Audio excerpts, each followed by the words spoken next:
Friday, August 21st, 2020. Good day, ladies and gentlemen, and thanks for joining us for this edition of the Midday Bilingual Newscast on Equinox Television.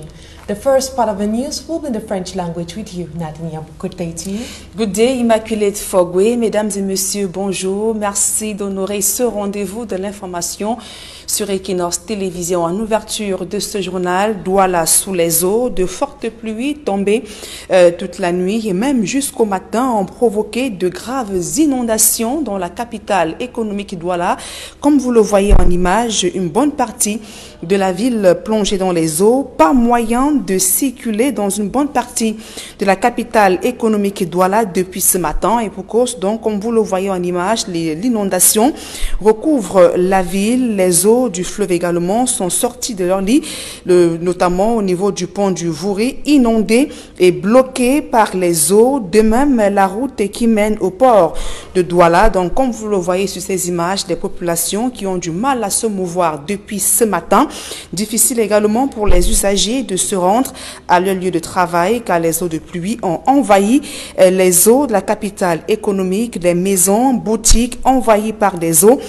Depuis ce matin, il faut également signaler que quelques temps avant ces inondations géantes dans la capitale économique Douala, l'Observatoire national des changements climatiques avait déjà même averti dans l'un de ses rapports que le pays pourrait connaître des débordements des drains en milieu urbain et même pré-urbain. Il faut également signaler que récemment, le ministre de la décentralisation et du développement local avait donc instruit les communes et communautés urbaines d'organiser des campagnes de lutte d'insalubrité dans les communes et même les communautés urbaines et le curage récurrent des drains ainsi que d'évacuation des eaux de ruissellement. Donc, comme vous le voyez depuis ce matin, la capitale économique Douala plongée dans les eaux. Les inondations ont envahi plusieurs quartiers, des maisons englouties, même des véhicules recouverts par les eaux. Comme vous le voyez sur ces images, donc difficile pour les populations de se mouvoir depuis ce matin. Pas moyen de circuler dans la capitale économique Douala. La plupart des populations sont restées coincées chez elles. Difficile pour les travailleurs de se rendre à leur lieu de service depuis ce matin car les eaux ont envahi. Donc on n'a pas eu autre choix que de patauger dans ces eaux et même encore nager pour pouvoir s'en sortir. Donc difficile pour les populations de la ville de Douala de ce matin de se mouvoir en raison de ces fortes pluies qui s'abattent dans la capitale économique Douala. Nous y reviendrons. Toute autre chose à présent, c'est une histoire qui défraie la chronique sur les réseaux sociaux. L'histoire d'une fillette de 10 ans molestée, torturée et maltraitée par ses propres parents. La scène se déroule du côté de Yaoundé, dans la région du centre. Les parents en question ont été placés en garde à vue et la petite, quant à elle, suit actuellement des soins. Voici le reportage de Joël Essenguet et de Guizogo.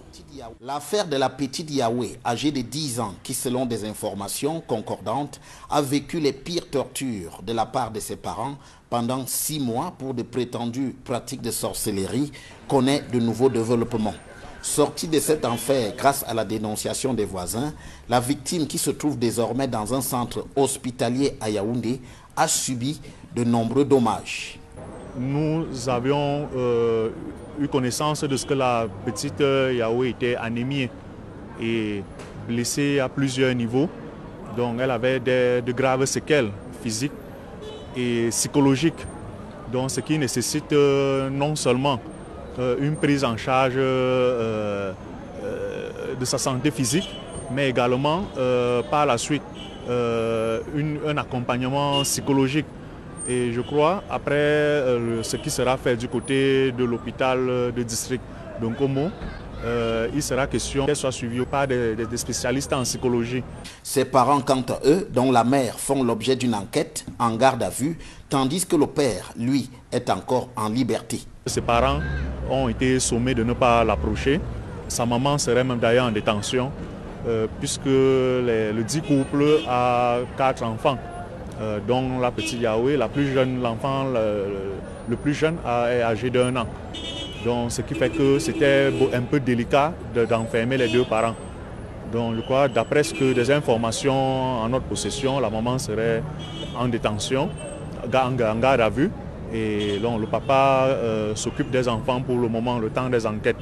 Désormais, il est question d'appeler au soutien des âmes de bonne volonté qui pourraient se joindre aux efforts de la délégation régionale des affaires sociales du centre qui s'occupe de ce cas. Pour le moment, elle a par exemple besoin d'une radio, d'un scanner et de beaucoup d'autres examens qui doivent suivre. Donc vous imaginez passer plusieurs semaines de torture sans manger, donc sans boire de l'eau. Donc vous imaginez ce que cela peut susciter chez un enfant comme dégâts sur le plan physique et également comme impact sur le plan psychologique. Un espoir de revoir la petite Yahweh sur pied bientôt. Sanchou. Il faut également signaler à la suite de ce reportage que d'après le docteur Claude Audrey, la situation sanitaire de cette petite fille est préoccupante. Elle a subi des sévices corporels graves, des plaies profondes et même des cicatrices fraîches dont les premiers soins lui ont été administrés, ainsi qu'une transfusion sanguine, indique le communiqué du ministère des Affaires étrangères, notamment sur son compte Twitter. Également précisé que les deux parents ont été interpellés par les éléments de la gendarmerie et les équipes de la délégation des affaires sociales pour le centre assurent un accompagnement psychologique à cette petite fille, notamment torturée par ses propres parents du côté de Yaoundé, dans la région du centre. Toute autre chose à présent, les cultivateurs broient du noir dans l'arrière-pays. Le manque d'infrastructures, notamment les voies routières pour écouler leurs récoltes, est un facteur décourageant pour beaucoup d'entre eux. Pire encore, ils ne disposent pas d'équipement pour transformer le fruit de leurs efforts. Ils sont donc contraints de brader leurs produits. Voici le grand reportage dans un bassin agricole à Sanchou avec Jacques Molon, Donald Brice, Kamgan. Sanchou, localité située dans le département de la Ménois, dans la région de l'Ouest, terre d'agriculture. Ici sort presque tout.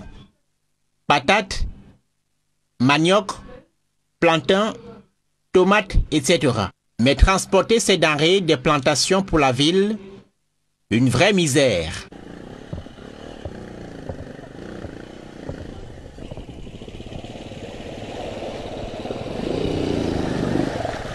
L'état de la route vous donne toutes les raisons d'abandonner le fruit de votre dur labeur et de vous en aller. Quand il pleut, petite pluie comme ça, il n'y a pas moyen. Ici chez nous, quand la route est complètement gâtée, rien ne marche en commun les motos, il faut uniquement les tracter ici. Franchement, si le gouvernement pouvait faire quelque chose pour nous, il nous vient en aide, on lui supplie seulement parce que les marchandises qui sortent ici, vraiment ça aide tout le monde. Centre nourrit presque la moitié de la ville de Douala. Chaque veille de marché, chaque 4 jours, on charge au minimum pas moins de 300 sacs de patates, manioc, un peu de tout. Franchement, on travaille beaucoup ici, mais on n'a pas de route. En moto ou en voiture, il faut affronter l'enclavement dans toute son arrogance.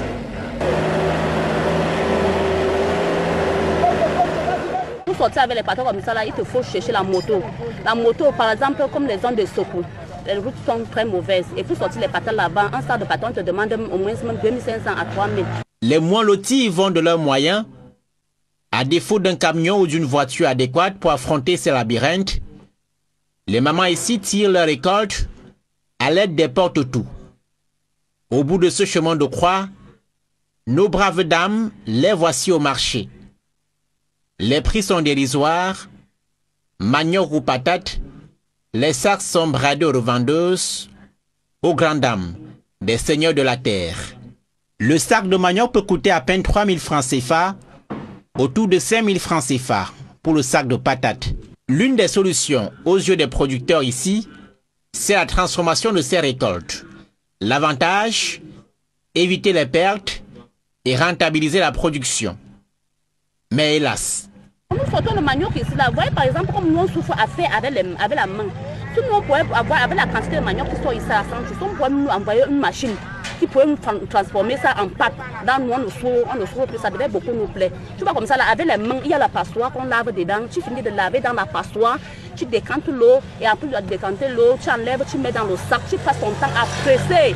avec les mains, à presser jusqu'à l'eau finie. Et quand l'eau finit maintenant, c'est là où nous prenons maintenant le tamis, là pour nous, juste en train de le faire comme ça. C'est là où nous passons le temps à tamiser avec les mains. Il y a d'autres qui n'en ont même pas le tamis, on passe le temps à frotter avec la main. Donc vraiment, nous souffrons, tout le gouvernement pourrait nous aider à nous trouver une machine comme ça. Là. Quand quelqu'un sort du champ là comme ça, là, peut-on passe directement à la machine, ça devait beaucoup nous plaire. Face au calvaire de ces paysans, le maire de Santchou n'a des mots que pour des regrets. C'est un peu embêtant parce que les populations ne peuvent pas transformer ces produits.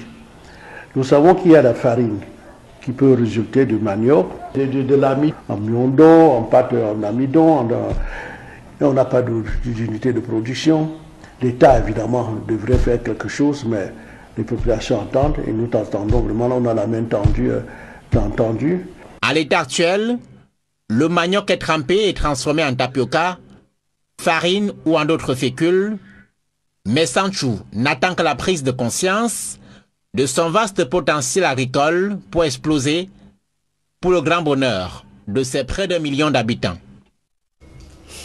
Et dans le chaudron de la crise anglophone, malgré la multiplication des violences meurtrières et l'escalade de tensions, les chefs traditionnels souhaitent rentrer dans leur chefferie dans les régions du nord-ouest et du sud-ouest Cameroun. C'est du moins ce qu'a laissé entendre, a laissé croire le groupement des chefs traditionnels lors d'une rencontre avec les membres du gouvernement élite des régions anglophones. Comment une telle opération va-t-elle se mener au moment où des exactions se multiplient sur des civils dans les régions du nord-ouest et du sud-ouest? Élément de réponse dans ce reportage de Joël Lessengue et de Gizogo. C'est le nouveau défi du gouvernement dans la crise dans le nord-ouest et le sud-ouest, celui de faire rentrer les chefs traditionnels dans leurs chefferies respectives. Une réunion vient de se tenir à Yaoundé entre le ministre de l'administration territoriale et les chefs traditionnels de ces deux régions. Les chefs traditionnels sont les auxiliaires de l'administration. Donc normalement, ils occupent un territoire et ils doivent exercer leur autorité sur ce territoire. Donc les fonds du nord-ouest et du sud-ouest, pour la plupart de ceux qui sont à Yaoundé, c'est des fonds qui ont été victimes des atrocités des terroristes. Nous, chefs traditionnels qui sont déplacés par les sécessionnistes, comment on peut les accompagner pour rentrer? Les chefs traditionnels sont les garants de notre tradition, les chefs traditionnels sont les auxiliaires du gouvernement. Et en même temps, c'est au palais qu'il y a la cohésion sociale. Donc on doit faire en sorte que tous ces chefs qui étaient déplacés doivent rentrer dans les palais pour qu'il y ait la paix. Une initiative que les détenteurs du pouvoir traditionnel dans le nord-ouest et le sud-ouest justifient. Dans nos chefferies, nos populations s'identifient à nous. Et un chef ne peut pas gouverner sans sa population. Et cette population qui est éparpillée un peu partout dans le pays ne peut pas rentrer dans les villages si le chef, le leader, est en exil, entre parenthèses. C'est une situation qu'on avait demandé à l'administration de nous aider à rentrer dans nos chefferies. Mais il reste la faisabilité de ce retour au vu du contexte sécuritaire. Les explications se veulent plutôt rassurantes. Nous avons fait une évaluation de la situation sécuritaire et il est évident aujourd'hui que les choses sont en train de se redresser et que le calme revient progressivement dans plusieurs arrondissements et départements des deux régions. La situation n'est pas ce qui était il y a de cela 2-3 ans. La situation s'est nettement améliorée et la paix revient peu à peu dans nos villages, dans nos zones. Nous comptons aller progressivement. Autre aspect attaché à ce retour des chefs traditionnels dans le nord-ouest et le sud-ouest, les échéances électorales à venir, dont les régionales. Ils m'ont chargé de remercier le chef de l'État pour le statut spécial pour les régions du nord-ouest et du sud-ouest et qui vont rentrer dans les régions, dans leurs régions respectives pour participer aux prochaines élections régionales quand ces élections seront convoquées.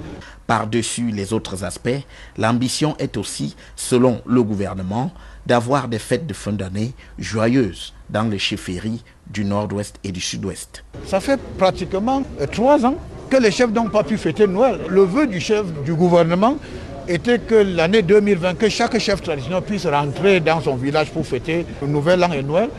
Et le chef de l'État, qui lui-même est fond de fond, m'a donc dit de tout mettre en œuvre pour encadrer le retour des chefs traditionnels. Pour le moins, c'est un nouveau bras de fer qui s'annonce entre le gouvernement et les sécessionnistes. À présent, ce public reportage Orange Cameroun récompense les gagnants de la grande tombola Joue et Gagne. Les gagnants ont reçu le chèque au cours d'une cérémonie qui s'est déroulée à Yaoundé. Reportage. Orange. Se nomme Monsieur Tenda Marcel.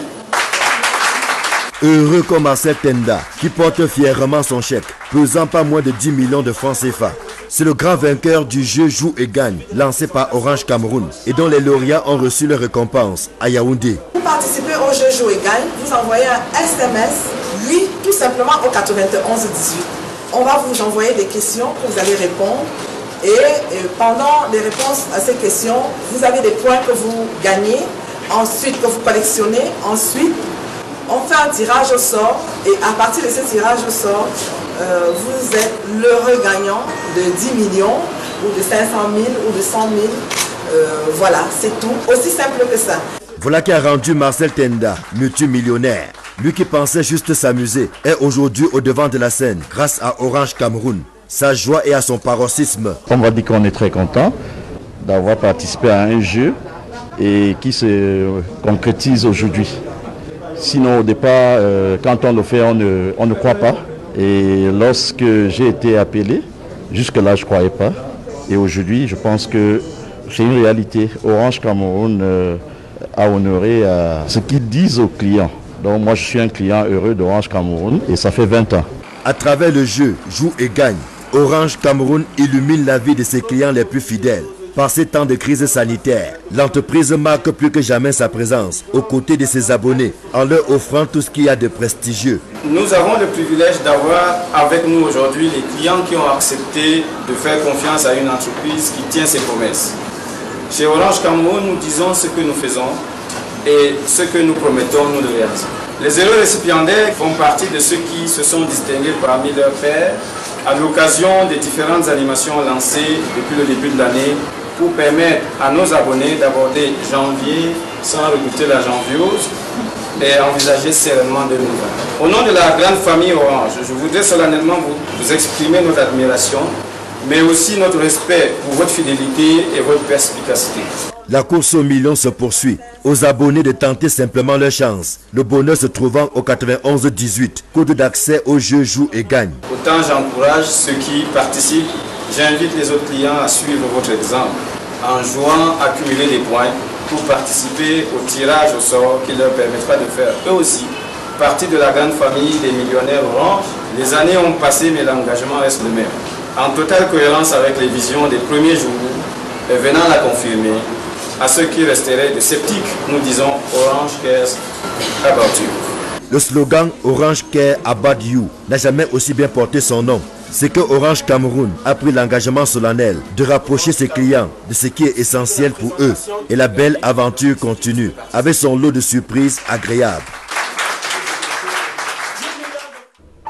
À présent, la deuxième partie de ce journal en langue anglaise avec vous, Immaculate Fogui. Exactly, Nandi Ambo. Once more, good day to you, ladies and gentlemen, and thanks for staying with us for this other segment of news in the English language. The heavy downpour witnessed in the city of Douala has inundated several localities. This has hampered circulation for several hours. More with Babila Jonathan. The economic capital of the Republic of Cameroon, Douala, is heavily inundated this morning as a result of the heavy downpour hitting the town since the early hours of the morning. Several streets and neighborhoods have been invaded by a runoff. We are here in the heart of the town in Aqua, and as you can see behind me, this road leading to Bonanjo is heavily flooded, and it has become practically impossible for commuters to use this stretch of road. It is blocked by a runoff, and vehicles are now obliged to make a U-turn here because of the difficulty of circulation. Vehicles, commercial motorbikes, and even pedestrians are not able to use this stretch of road. And this is practically what is happening in almost all parts of Cameroon's economic capital, Douala, this morning, in areas like Bonaberi in the Douala 4 subdivision, Village Neighborhood in the Douala 3 subdivision, Makepe Misoke in the Douala 5 subdivision. Floods have simply invaded the whole place. Several houses have been covered up by rainwater, and the situation is quite difficult here in Cameroon's economic capital, Douala, this morning. Was Babila Jonathan reporting live from the economic capital, Douala. And 4 persons are reported dead in a road accident in the central region of Cameroon. The accident occurred along the Gobong-Zuitel neighborhood. A heavy-duty truck collided with a public transport bus. We now leave the central region of Cameroon to other parts of Cameroon where an explosive device exploded in a cargo section of a 70-seater bus in Bamenda on the Bamenda-Bafoussam Highway. The bus belonging to the Mumezam Travel Agency was heading to the nation's political capital, Yaoundé. It exploded a few meters away from the central point in Akom. Witness accounts say the passengers came out of the bus before the explosion occurred. And traditional rulers who fled the conflict-hit northwest and southwest regions of Cameroon have been urged by Cameroon's Minister of Territorial Administration, Paul Atanga-Njie, to go back to their palaces. The call was made during a meeting that was held in the political capital, Yaoundé. Details in this report. As gun battles, killings, burning of houses, kidnappings and other atrocities continue in the conflict-hit northwest and southwest regions of Cameroon, hundreds of thousands of people have been forced out of their homes. Some of their villages have been deserted and others deprived of their traditional rulers. According to some traditional rulers, many of them had to flee away from their palaces after being accused by separatist fighters of supporting the military by disclosing their hideouts. During a meeting with traditional rulers in Yaoundé, Minister Paul Atanga-Njie sought to know why some traditional rulers had to abandon their palaces. This meeting was held under the esteemed instructions of His Excellency President Paul Biya, who was informed that for the past 2 years, many funds from the northwest and southwest regions are raising in Yaoundé. And you know, President Paul Biya himself is a fund of funds. So he wanted to understand why are the funds still in Yaoundé, whereas in certain places in the regions, we can say that calm has returned. For over 3-4 years, we've been crying, we've been pleading with the administration, with the government to help us come back. Because if we go back to our palaces, obviously our people who identify us as their leaders will follow suit, will follow us back to the villages, and life will come back to normalcy. So it's a very, very good initiative. I want to thank the minister for the promises he has made to put everything in place so that we can go back to our palaces. During the meeting, Minister Paul Atanga-Njie told the traditional rulers to return to their palaces while preparing for the regional elections. He equally reminded them of their role in the implementation of the reconstruction of the northwest and southwest regions. Now we have some preliminary things to do before the funds go back. We will make a comprehensive report to the powers that be, and the elites, the ministers, the parliamentarians, even the business community, they have accepted to contribute monies financially to assist and accompany some of these funds who have been victims of wanton destructions and atrocities committed by the terrorists. So I think the funds are in a mood to go back, and I think that when we must have made a report to the powers that be, they can now resettle in their different regions because they are the auxiliaries of the administration. The funds are the custodian of our tradition, and in these palaces that we have social cohesion. So it's just through the palaces that we can get peace, effective peace, to come back to our community. And now that we have relative calm in our communities, we want to make sure that they go back and assist the community bring back peace, so that the reconstruction committee that has been put in place by Prime Minister, head of government, can have an effective role to play. So we also came here, so we assured the funds that President Bobia being the funds of funds and the Prime Minister, head of government equally being a fund, for them to know that they have not been abandoned, that we know of their... Traditional rulers have been called upon to sensitize their population for them to shun away from violence and rather embrace dialogue. The question many Cameroonians are asking is to know the measures taken by the government to ensure the safety of these leaders at a time when killings and burning of houses is still ongoing. And in the same vein, traditional rulers of the Mbu War Zone, the Cambe Central Subdivision, Dungamantum Division, are calling on their gods to strike down anyone practicing or promoting separatist activities in their land. Invoking their ancestors, they say no to atrocities and evil, no matter its source. Titles with Fomi Armstrong Sanda. Less than a week after the launch of a back-to-school campaign in Buwar by Mr. Ngida Lawrence Che, the divisional officer from Cambe Central Subdivision, traditional rulers of Mba, Wad, Nwangri, Kup, Chup and Bongom villages making up the Wad zone are determined to change Wad from the Anglophone crisis most affected zone in the Cambe Central Subdivision.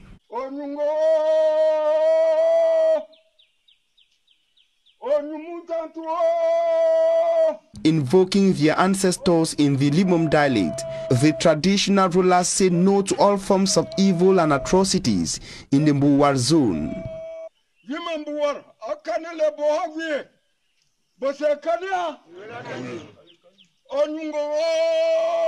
Unanimously agreeing to the incantation and declaration of the lead traditional ruler, the custodians of the tradition say no to the activities of people they refer to as those boys.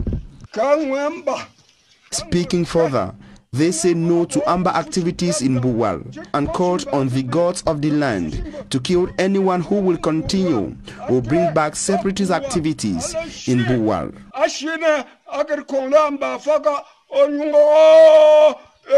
The traditional rulers, like the chief administrative officer from Cambe Central Subdivision, believe that the move would not only bring general normalcy to the crisis-hit Mbuwar zone, but also get schools effectively on for the 2020-2021 school year.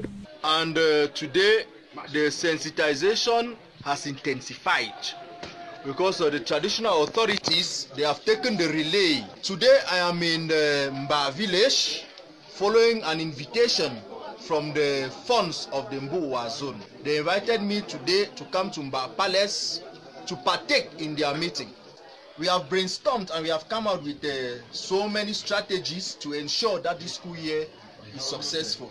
Noting that a lot will be needed for schools to resume in an area where schools have been grounded for over 4 years, the divisional officer, Mr. Ngida Lawrence Che, introduced a fundraising initiative. 4 years of no school is not 4 months or is not a third-term holiday. Let me use this opportunity to call on the elites, external and internal, to support this move. Contribute in cash, in kind. Contribute so that our children will have themselves back in the classroom. We have suffered enough, and it is time for us to stop this nonsense. I think we should not use our children as sacrificial lambs, no matter what is going on. He believes that a successful back to school in Buwar is a success story for the entire subdivision, his area of command. This is a zone that counts 16 primary schools and 2 colleges. So you imagine the number of pupil and student population that have been sacrificed for all these years. So I'm here as they invited me, and at the same time let me equally use this forum to send a strong message to those our elites, especially those who are abroad, who spend their time discouraging, preaching against school or threatening the lives of their own brothers back at home. It is time for them to desist and follow the path of righteousness. Like here in government primary school Chup, several primary and secondary school establishments in Buwar were transformed into bases by armed separatists, according to security sources. All textbooks here, everything here has been destroyed. That's it for this edition of the Midday Balingua Newscast on Equinox Television. Have a blessed day. in the company of our program study. And we call you have a blessed day. Merci Immaculée Fogwe, fin de ce journal. Mesdames et messieurs, merci pour votre aimable attention.